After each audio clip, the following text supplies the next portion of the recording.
Vamos a hablar ya de ese asunto del que les hablábamos al principio, que hemos lanzado ya en nuestra pregunta de Facebook. Parece que no es demasiado bueno ayudar en exceso a nuestros hijos cuando están estudiando, a hacer la tarea, en definitiva. Así lo revela una encuesta realizada por Demoscopia que indica que el alumno puede verse condicionado y luego no solventar los estudios por sí mismo. El 80% de los alumnos de primaria recibe ayuda de sus padres a la hora de hacer la tarea en casa, según la encuesta sobre hábitos de estudio. Un comportamiento que afecta también al 45% de los estudiantes de secundaria. Según los pedagogos, el niño puede verse incapaz de resolver por su cuenta los deberes. Enseñanza que en países como en Finlandia se orienta al aprendizaje cooperativo. Si no existe un rendimiento adecuado en lectura, tendrá que hacer actividades relacionadas con esa materia. El gobierno de François Hollande elabora una ley educativa sobre este asunto. Las tareas se tienen que hacer en el colegio con trabajo personal. Ocurre con las matemáticas o con los idiomas. Los psicólogos aconsejan que no hay que corregir la tarea en casa, sino hacer que el niño sea consciente de cómo solucionarlo. No toda la tarde para estudiar. También se puede jugar, tareas cortas y sencillas. Comprobar que el ejercicio está corregido en el colegio.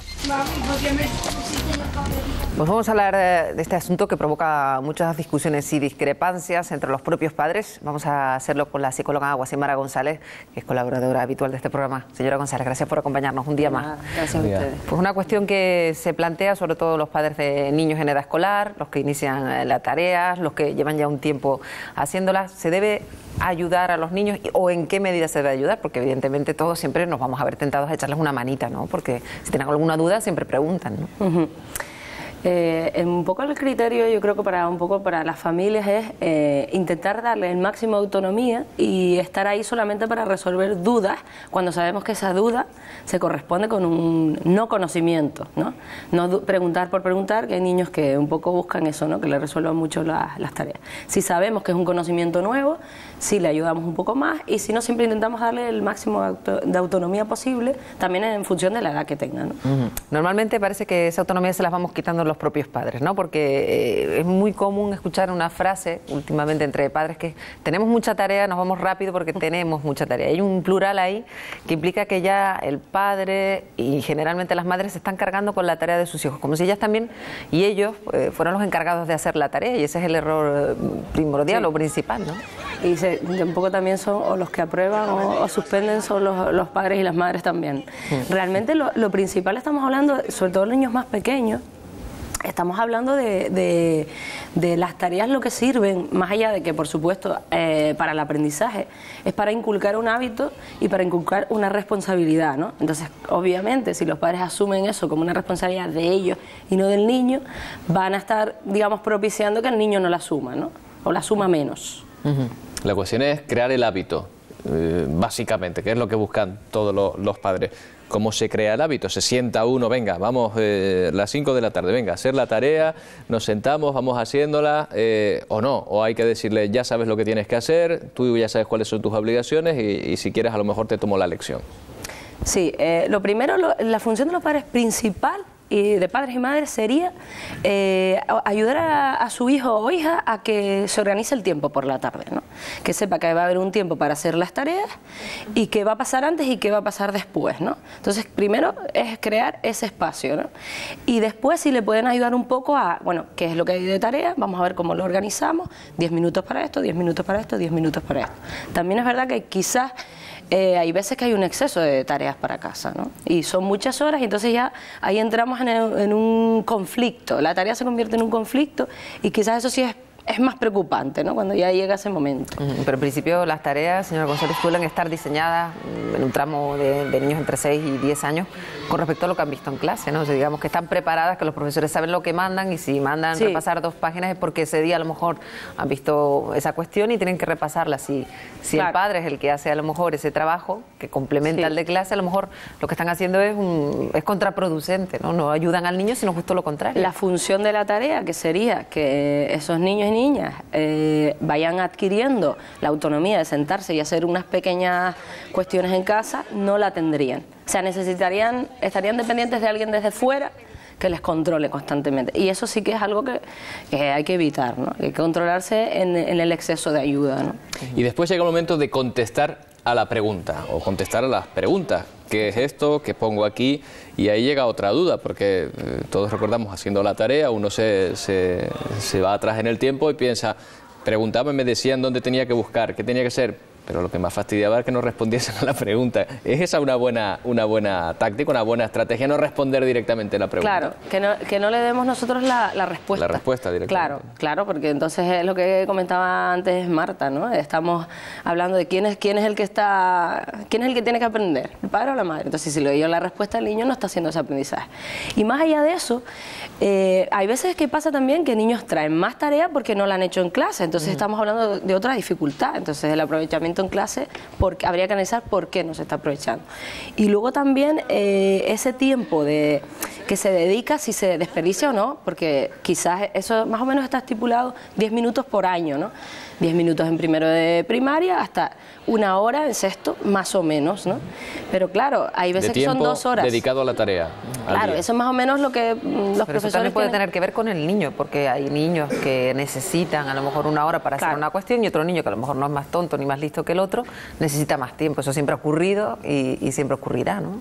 Lo que tenemos que ver es si están perdiendo el tiempo. Voluntariamente, porque hay niños que lo pierden porque se despistan y no es un despiste voluntario, pero hay otros que juegan, me levanto y voluntariamente juego. Entonces, si eso pasa, ahí empieza a haber pues horas y horas y horas y empieza a haber un desagrado por el estudio, que en realidad lo principal que las familias tienen que hacer es conseguir apoyar a que sus hijos les guste estudiar y les ayuden en la medida que sepan a generar las competencias para aprender. ¿Y cómo se hace eso?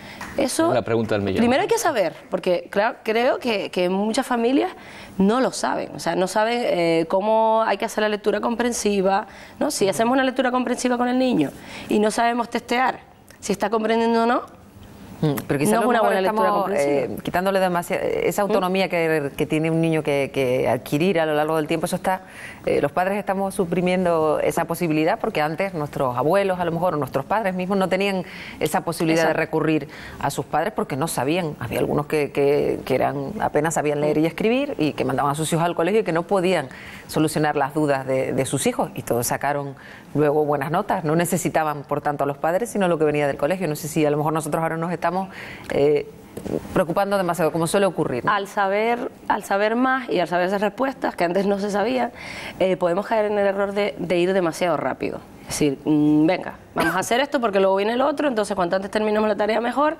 y entonces te ayudo en más de lo que realmente el niño necesita, porque ese es el criterio. O sea, le ayudo en lo que realmente necesita, no en todo tampoco. Me da la sensación, Guasimara, que no solo se trata, por lo que hemos hablado, no solo se trata de la aritmética, de las matemáticas, sino se trata también de valores como el esfuerzo, el saber ponerse en un momento dado, el organizarse el tiempo, ¿verdad? Que eso puede también tener otras cuestiones que enseñan, aparte de la tarea en sí, de lo que tienen que hacer, ¿no? Y realmente ese sería más el papel de los padres, es decir, vamos a enseñar al niño que equivocarse no es malo, que el aprendizaje, su base es el error. Es decir, si yo estoy aprendiendo a sumar y no me equivoco nunca, probablemente es que o tengo muy buena capacidad, o probablemente es que no estoy haciendo mucho trabajo, entonces no permito margen de error. Entonces, y luego también está la diferencia entre un padre y un profesor, porque no es lo mismo que una suma sencilla de 4 menos 2, tú la fallas, y si tu padre te dice no es eso, el resultado, bueno, lo entenderás mejor o peor, pero si te lo dice tu profesor porque ha habido un fallo, probablemente le prestes más atención porque estás en el contexto de la clase, y sea mejor que te lo corrija el profesor que tu propio padre. No sé si es así. Eso es algo que comentaba, ¿no? en la introducción. Realmente, corregir o no las tareas, yo ahí creo que depende, ¿no? La estrategia que yo suelo utilizar y recomendar a los padres es que sí la corrijas, pero sin corregirla. Es decir, aquí bueno, ha habido unos errores. Piensa otra vez, ¿no? Aquí ha habido, a lo mejor en un dictado, tienes 3 errores de ortografía. Vamos a ver si tú eres capaz de encontrarlos. Entonces se lo estás planteando como un juego y como un reto a la vez. Y eso funciona bastante bien, porque si yo te digo que había Eva con H, pues realmente el niño ahí no lo interioriza, porque no ha tenido que hacer un proceso de descubrimiento, ¿no? ¿Y dar un premio por hacer la tarea? Esa sería otra de las herramientas, y son bastante polémicas. Hay familias reacias a premiar. Si la principal prioridad es crear motivación hacia el aprendizaje, y sabemos que con eso y un buen autoconcepto académico va a haber una mayor probabilidad de éxito académico, yo creo que premiar es una buena herramienta, porque voy a motivar. Lo ideal es que el niño o la niña se motive por el aprendizaje, por el mismo aprendizaje. Si eso no existe, lo vamos a empezar creando desde fuera. Y la actividad que suelo recomendar más a menudo es que refuerza con una actividad. Cuando termines la tarea vamos a hacer, si le gustan los puzzles, vamos a hacer puzzles nosotros juntos 30 minutos. No estás dándole la maquinita polémica, no estás dándole nada físico, pero para el niño eso es más estimulante que otra cosa, ¿no? Compartir tiempo al final con sus padres, ¿no? Pues Joaquimara González, creo que hemos dado alguna pista sobre lo que se tiene que hacer, sobre todo que la tarea es de los niños y no de los padres, y que hay que ayudar pero no dar la respuesta exacta, porque si no, no aprenden nada. Gracias por acompañarnos un día más. Buenos días. Gracias a ustedes por invitarme. Hasta luego.